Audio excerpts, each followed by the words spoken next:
One Christmas, I didn't want to eat one of the dishes at dinner, and my family's punishment was so disturbing, I'll never forgive them. They locked me outside on the porch. Not only that, but I was only wearing pajamas. I watched them eat dinner through the window, shivering in the snow, but my suffering had only just begun. My grandmother was visiting for the holidays, and she sided with my parents. She had no problem with them locking me out, and she even joined in when they berated me later that night. This kind of punishment wasn't abnormal, but having someone I love witness it and not care was one of the worst experiences of my life. I don't talk to any of them anymore. While doing some last-minute Christmas shopping, my grandparents were involved in an accident with a transport truck. Miraculously, they survived, but they ended up in the ICU. So, on Christmas morning, after we spent about 20 minutes opening gifts, we got in the car and drove 2 hours to the hospital to visit them. We stayed in a hotel nearby for the next 3 days until another relative was able to take over. But that was just the start of our nightmare. The hotel was an absolute dump, and on top of it, our room was boiling hot, so we had to turn the AC on in the dead of winter. One night, a diesel truck parked right next to our AC unit and idled its engine. The exhaust was drawn into our room while we were asleep. We would have died if my dad hadn't woken up in time to realize that the room was filling with fumes and saved us all.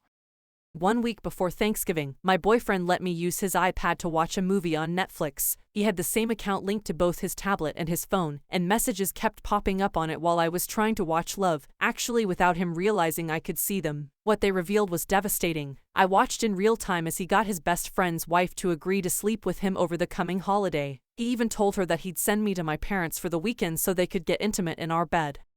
Back when I was a kid, I received a pack of Lifesavers candy for Christmas. My stocking that year was filled to the brim with sweet treats. Having a special love for mint at the time, I was enjoying the Lifesavers in my room while unpacking my holiday loot. I got a little too excited and ended up swallowing one of the candy rings whole. It got stuck right in my throat, and my only lifeline was the tiny hole in the middle of the mint. I kept attempting to swallow, but the pain was excruciating, and I couldn't call out for help. For some reason, I couldn't open the door, and it felt like the mint was continually twisting, causing my airway to steadily close up. I wasn't able to cough or do anything. The room started to darken when all of a sudden, my mom burst through the door, wondering why I hadn't come downstairs when she called. Without skipping a beat, she slammed her fist into my back, forcing the Lifesaver from my throat and back into my mouth. I fell on the floor, gasping for air, but Mom still wasn't finished. She took a picture of me on the floor, expressed her relief that I was okay, and then went back downstairs to tell the family all about my near-death by mint ordeal. Now, every Christmas my mom gifts me a pack of Lifesavers and is always quick to advise, try not to choke this year.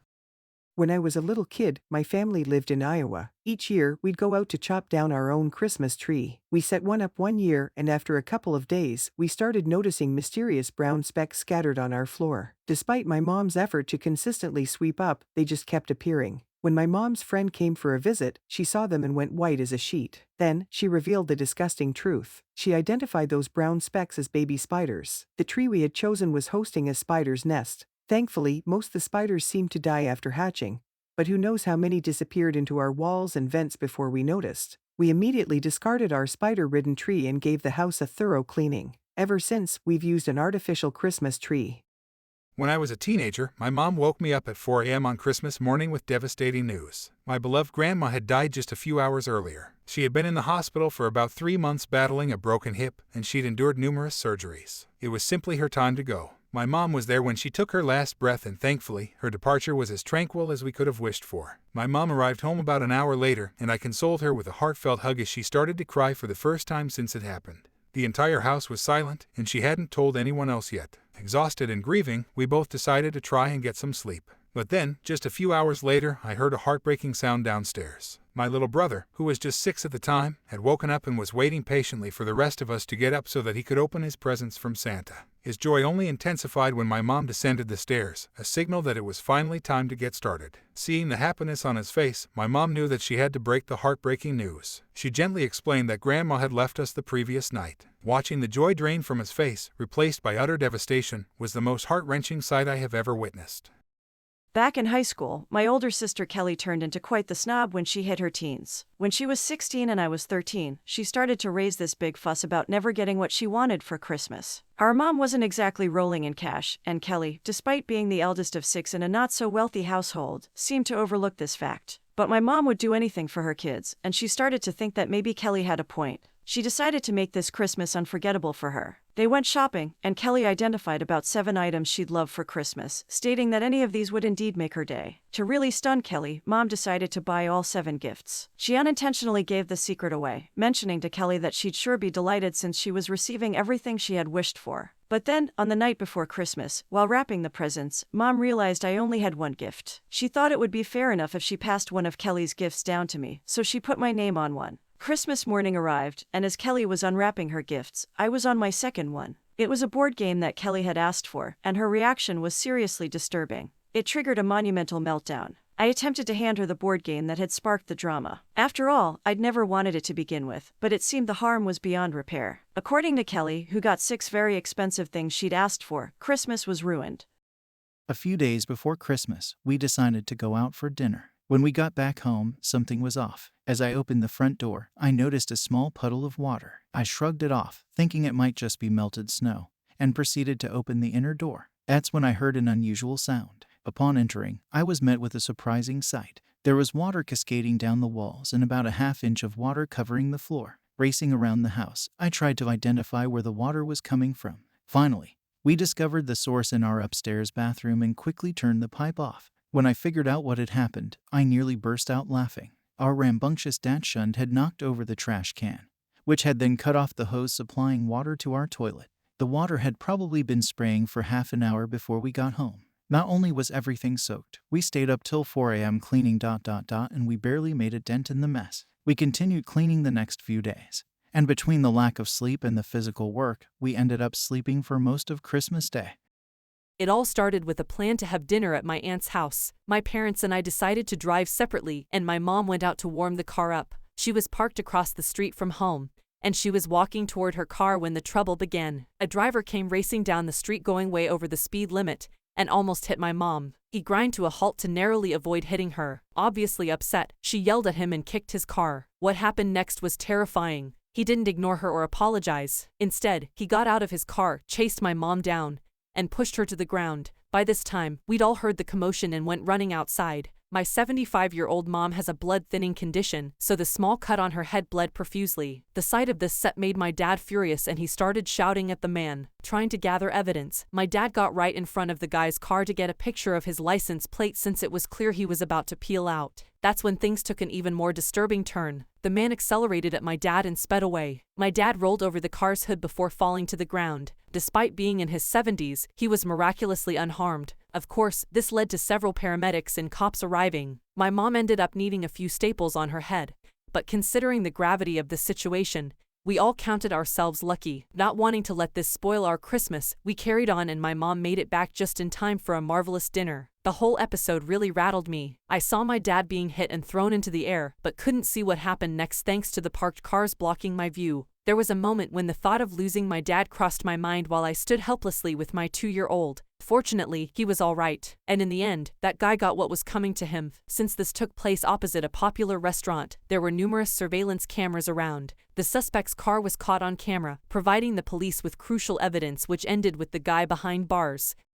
Several years back, I went on a long trip for the holidays with my fiancée and her 2 children. The younger one had even started calling me daddy since she'd never really known her biological father. We visited my grandparents, where my parents joined us, and we spent a couple of nights together. After saying goodbye to my folks, we went to her parents' home. However, upon arriving, things took a drastic turn for the worse. Unexpectedly, her mood changed drastically. She was either snapping at me or shutting me out completely. After 2 grueling days, I managed to pull her aside to ask what was wrong. Her answer was devastating. She confessed that she no longer had feelings for me and wanted to end our relationship. The following day was a silent, agonizing 12-hour drive back to her house. I tried starting conversations to lighten the mood, but she refused to speak to me. When we got back to her place, I was met with more silence and indifference. I ended up sleeping in the guest room, where I realized I really had nowhere else to go. I ended up booking a ticket back to my parents' house. The rest of my vacation was spent nursing my broken heart and feeling pretty resentful toward everyone celebrating the new year. Around the age of 8, my mom came home with our new Christmas tree. She left me and my sister at the house while she went to fetch the holiday ornaments. Just before leaving, she gently reminded me, "Sweetie, I'm off to get the decorations. Please play nice with your sister." After she left, I went to the bathroom. That's when I hatched what seemed like an incredibly ingenious idea. There was a box of peculiar white objects on the back of the toilet. I had no idea what they were, but they had strings, so I figured they could be tree decorations. Full of excitement and curiosity, I took every single one from the box and used them to adorn our Christmas tree. It would be an understatement to say that my mom was shocked when she got back home. I was somewhere between baby and toddler when this happened, but my mom talks about it nearly every Christmas. It was Christmas Eve, and my father was away on a work trip, leaving just my mom, my brother, and myself at home. I had a $50 coin from my uncle that I was playing with, but my mom needed to change my diaper. That's when disaster struck. As she lifted my legs, the coin slipped and I attempted to swallow it, causing it to become lodged in my throat. My older brother, around 7 or 8, called 911 while my mom performed the Heimlich maneuver on me. Thankfully, I spit out the coin and my dinner as well. After the scare, Mom tucked us into bed. However, things were about to get so much worse. We all went to bed, but my mom woke up later to what sounded like thunder, but she saw nothing unusual outside and returned to sleep. About an hour later, she woke up again, but this time, there were flames tearing through the window above her bed. The smoke alarms were silent. She quickly woke us up, wrapped me in a blanket, and we rushed out the door. We lived in a duplex back then, so she also alerted our neighbors. We all found safety at a friend's house down the street. Once there, we called for help and waited for the firefighters to arrive. They needed Mom's car keys to move the vehicle away from the burning house. That's when my mom felt a jolt and screamed. In her panic to get 2 kids out of the house, she forgot the dog. She told the firefighters about him and thankfully, they were able to get him out safely. Eventually, the fire was put out, but our home was severely damaged. All we had left were our clothes, the stuffed bears the firemen gave us, and a small amount of money since it was the weekend and the banks were closed. Dad returned, and life resumed slowly. My brother went back to school on Monday, and I went to the babysitter's. But when Mom came to pick me up, she received a heartwarming surprise, an envelope marked Merry Christmas, containing 10 $100 bills. Our neighbors had put it together to help us stay afloat until we were able to go home again. I went back to my family home in Michigan from California for the holidays. I didn't know it would end up changing my life forever. I spent a couple of days before Christmas immersing myself in a baking frenzy for my loved ones. On the night before Christmas, I finally finished all my baking and just in time to meet up with a friend who was also home for the holidays. I was going to pick her up. I got onto a quiet, barrier-free 4-lane road when disaster struck. Suddenly, I found myself in an ambulance. A drunk driver, going about 85, had crashed into my car head-on. They died at the scene. I was lucky to survive, but I had some pretty serious injuries. I had a badly broken hip and elbow, 8 fractured ribs, a punctured and collapsed lung, severe damage to my kneecap, and significant tongue injuries leaving me unable to eat for a month. Following a 2-week hospital stay and another week in rehabilitation, recovery took longer than expected. It took me a grueling 5 months just to regain sufficient strength to get back to my apartment in California. My memory of that particular Christmas is patchy, and to this day, nighttime driving during the holiday season unnerves me. Back when I was a kid, we had a family tradition of placing all our Christmas presents under the tree at the start of December. On one particular Christmas, my brother put a small gift box under the tree that had my name on it. I spent the whole December eagerly awaiting to open this mystery box, convincing myself that it had to be something truly awesome. I really looked up to my brother, and even though I didn't know what it was, the fact that he got me a gift made me think that he really respected me. I would even give it a little shake here and there, and the jingling sound from inside made me believe it was something precious. I was so wrong. Christmas morning finally arrived, and I made a beeline for that exact gift. I tore off the wrapping paper with excitement and popped off the lid. When I saw what was inside, I couldn't believe my eyes. It was packed with rocks. My brother found this absolutely hilarious and couldn't stop chuckling. I was crestfallen. My parents saw it all go down and they were not happy with him. They were so angry at him, in fact, that he ended up having to go out and buy me a gigantic bag of candies to make up for his mean prank. Last year, our cat threw a wrench into our holiday plans, or more accurately, we messed up hers. My sister and I decided to get my parents a new TV as their Christmas gift. The giant package under the Christmas tree sparked their curiosity, and they kept asking us what it was. I had to think on my feet to keep them guessing. To throw them off, I fibbed and said it was a cat tree that needed assembling. Boy, did that plan backfire in an unexpected way. I'm convinced our cat somehow grasped what I said. It might sound bonkers, but she looked on intently as my folks unwrapped their present and seemed so disappointed upon discovering it was a TV, not a cat tree. To add salt to the wound, she glared at us with what I can only describe as contempt as we mounted the TV to the wall for them. She stayed in a huffy mood for the rest of the day, and for a little while, I was worried she'd try and rip it down from the wall while we slept.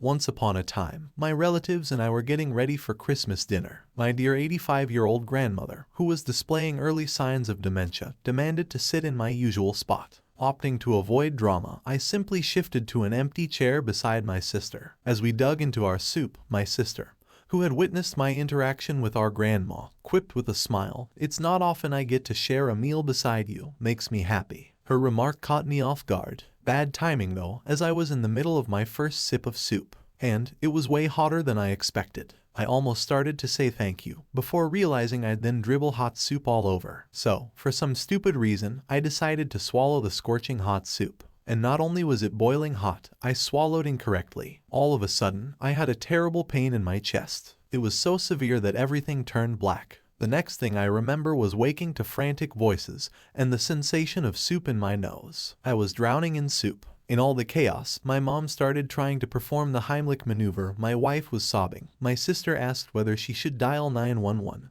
while the rest looked on in shock. Except, of course, my grandmother, who continued to enjoy her soup, completely unaware of the drama unfolding around her. Despite being 7 months pregnant, I single-handedly arranged everything for Christmas Day. I filled every stocking, got and wrapped all the gifts, and prepared 3 festive meals: breakfast, lunch, and dinner. Sadly, I didn't receive a single gift from my husband. Not a card, or even a bit of candy. Meanwhile, his stocking was filled with his favorite treats from me. As everyone opened their gifts, I simply observed, with nothing of my own. It was only much later when he casually asked, "Don't you have anything to unwrap?" That's when I remembered something, and I nearly burst into tears. 3 months earlier, I'd brought up what I wanted for Christmas. I'd told my husband that I wouldn't mind having one of those Stanley coffee mugs. His reaction had made it clear that he had no intention of taking the hint, so I took it to the next level. I bought my own gift and gave him it, along with a gift bag and tissue paper. I told him to put it under the tree on Christmas. I really did everything I possibly could. And not only did he misplace the cup so that there was nothing under the tree for me, he forgot that he misplaced it and thought it would just appear there. Christmas opened my eyes to the fact that one of my kids has some pretty spoiled behavior. He had something to moan about for every single gift he unwrapped, while he was still unwrapping them, mind you. I gave him some opportunities to reel in his negative reactions, but he didn't manage it. So, I figured out the right answer. I made him box up all his gifts, and then we drove them to our local Toys for Tots donation center. I insisted he lug the bag inside himself. Maybe it sounds harsh to you, but when someone's made the effort to think of you, but you grumble in response, it doesn't sit well with me. Some kids have nothing. They don't even have parents, clean clothes, or a warm home, and this one's upset that he didn't get the exact transformer he wanted. I'd rather give to kids who take a moment to appreciate these things. I'm hoping this taught him a valuable lesson today.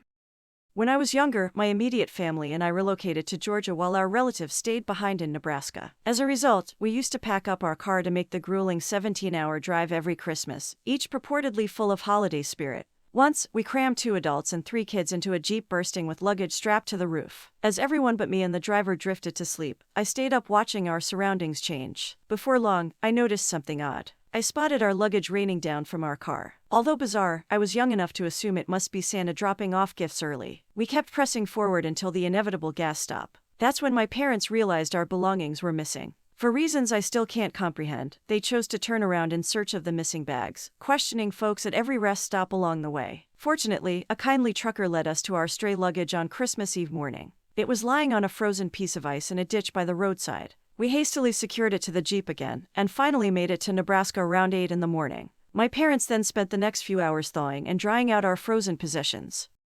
On Christmas morning at 6 a.m., my dog ended up having an upset stomach at my girlfriend's parents' house. In an effort to not stir her parents, my girlfriend and I tried quietly tidying up the mess. Unfortunately, we weren't as silent or fast as we hoped. They woke up, and while we were still dealing with the first mess, my dog had accidents in 4 other spots around their house. Just when we thought we were finally going to catch a break, disaster struck. My dog bumped into the Christmas tree and sent it toppling over. By that point, I couldn't help but laugh at all the chaos he'd caused.